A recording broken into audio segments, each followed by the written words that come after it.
ఇప్పుడే జీ5 app download చేయండి. చూడండి మీ ఫేవరెట్ టీవీ షోస్ ఎప్పుడైనా ఎక్కడైనా. నా కూతురు మరణించినప్పటి నుంచి ఇప్పటిదాకా ప్రతి సంవత్సరం నేనే శ్రాద్ధకర్మలు చేయిస్తూ వస్తున్నాను. కానీ ఎప్పుడైతే మైథిలీయే నా మనవరాలన్న నిజం తెలిసిందో ఆ క్షణమే నిర్ణయించుకున్నాను, ఈ సంవత్సరం తనతోనే తన తల్లికి శ్రాద్ధకర్మలు జరిపించాలని. అందుకే ఈ నిర్ణయం తీసుకున్నాను. మీరు చెప్తుంది వింటుంటే ఇది కళా నిజమా అనిపిస్తుంది. మీకు తెలుసు మైథిలియే మీ మనవరాలని, కానీ ఏమీ తెలియని మైథిలికి మీ కూతురికి శ్రాద్ధకర్మలు చేయడానికి ఎలా ఒప్పుకుంది? ఎందుకు ఒప్పుకుంది? దానికి ఒక బలమైన కారణం ఉంది గుణశేఖర్. మా ఇంటికి ఒక జంగమదేవరొచ్చాడు. ఆ తర్వాత ఏమైందంటే, ఓ అమాయకురాలు పెట్టిన కన్నీటి శాపం మిమ్మల్ని వెంటాడుతుంది. ఆ ఆత్మ శాంతించాలే, ఈ కుటుంబాన్ని మన్నించాలే. అప్పుడే ఈ ఇంట్లో వాళ్ళకి మనశ్శాంతి, ఆ తల్లికి ఆత్మశాంతి. అలా జంగమదేవర చెప్పడం వల్లే మైథిలి కూడా సానుకూలంగా ఆలోచించింది. అందుకే తనకి తెలియకుండానే తన తల్లికి శ్రాద్ధకర్మలు చేయడానికి నిర్ణయించుకుంది. చాలా ఆనందంగా ఉంది రామయ్య గారు. తల్లి కూతుళ్ళ అనుబంధం అంటే ఇదేనేమో. ఎప్పుడో 25 ఏళ్ల క్రితం మరణించిన తులసమ్మ తన బిడ్డ చేతుల మీదుగా శ్రాద్ధకర్మలు జరిగితే తప్ప ఇంటివాళ్లు చేసిన తప్పుని మన్నించనని నిర్ణయించుకుంది కాబోలు. అందుకే ప్రశాంతంగా ఉండాల్సిన ఇంటిలో అశాంతిని రేపింది. చివరికి తన బిడ్డ చేతుల మీదుగానే తనకి శ్రాద్ధకర్మలు జరిపించేలా చేస్తుంది. అమ్మ ప్రేమ అంత గొప్పది కాబట్టే తన కూతురికి తెలియకుండానే తను చేయాల్సిన పనులన్నీ చేయిస్తుంది. ఏదేమైనా ఇన్నాళ్లకి మైథిలి తన బాధ్యతని నిర్వర్తిస్తుంది. ఎంతకంటే ఏం కావాలి? మీరు చెప్పినట్టుగానే నేను తప్పకుండా గుడి దగ్గరికి వస్తానయ్యా. చాలా సంతోషం గుణశేఖర్. గుడి దగ్గర నీకోసం ఎదురు చూస్తూ ఉంటాను. అలాగే రామయ్య గారు.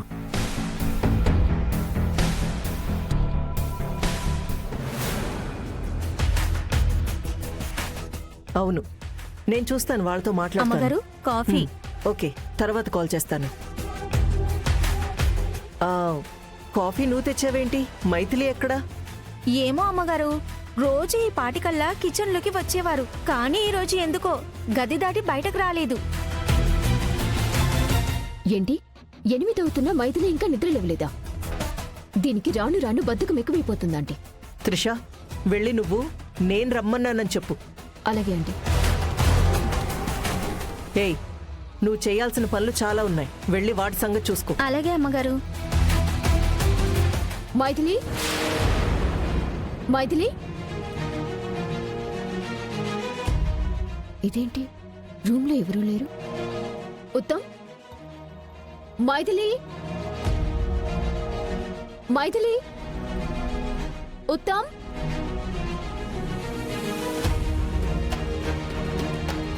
సిస్టర్, ఈరోజు చెన్నై నుంచి లోడ్ వస్తుంది. దాన్ని అన్లోడ్ చేసేటప్పుడు ఉత్తమ్ పక్కనే ఉంటే మంచిది. అలాగే అన్నయ్య, నీతో పాటు ఉత్తమ్ని కూడా తీసుకెళ్ళు. ఇంకెక్కడ ఉత్తమ్ ఆంటీ? అక్కడ ఉత్తమ్ లేడు, మైథిలి కూడా లేదు. ఏం మాట్లాడుతున్నావు త్రిష? అవునంటీ, ఉత్తమ్ మైథిలి ఇద్దరు ఎక్కడికో వెళ్లారు. ఇంత పొద్దున్నే ఎక్కడికెళ్తారు? ఏమో, ఎక్కడికి వెళ్లారో నాకు మాత్రమే తెలుసు.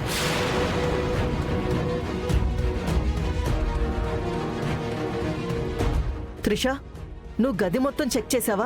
గది మొత్తం తిరిగి వచ్చానంటీ. గదిలో అయితే ఎవరూ లేరు. బహుశా రామయ్య గారి గదిలో ఉన్నారేమో, వెళ్ళి చూద్దాం పద. అత్తయ్య.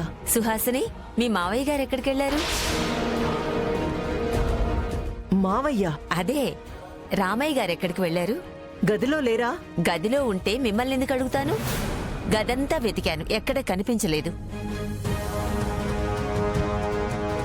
ఆ గదిలో ఉత్తమ్, మైథిలి లేరు. ఈ గదిలో ఏమో రామయ్య గారు లేరు. వీళ్ళు ముగ్గురు ఎక్కడికెళ్ళినట్టు?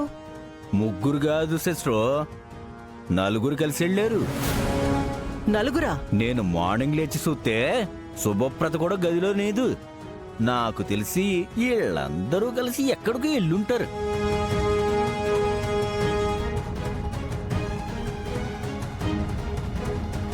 మనం గుడికి వెళ్తున్నట్టుగా ఇంట్లో ఎవరికి చెప్పలేదు. నాకు తెలిసి ఈ పాటికి డౌట్ వచ్చి వాళ్ళు మన కోసం ఇల్లంతా వెతుకుతూ ఉంటారు. అవునమ్మా, ఒకవేళ అత్తయ్య గారు ఫోన్ చేసి ఎక్కడికి వెళ్ళావు అని అడిగితే ఏం చెప్పాలో అర్థం కావట్లేదు. ఇందులో అర్థం కాకపోవడానికి ఏముందమ్మా, ఏదో ఒక అబద్ధం చెప్పు. అబద్ధం చెప్పాలా? నిజం చెప్పలేనప్పుడు అబద్ధం చెప్పక తప్పదు కదా. ఈ నలుగురికి మనకి తెలియని రహస్యాలు ఏముంటాయి? ఒకసారి ఫోన్ చేసి కనుక్కోండి అల్లుడు గారు. ఆ,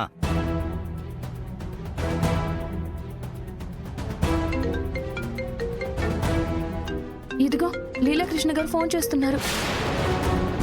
ఏం చెప్పాలి? ఒక పని చెయ్యమ్మా, ఉత్తమ్ వాళ్ళ ఫ్రెండు కొత్తగా ఇల్లు కొనుక్కొని గృహప్రవేశం చేస్తున్నాడు. ఆ గృహప్రవేశానికి ఇద్దరం వచ్చామని చెప్పు.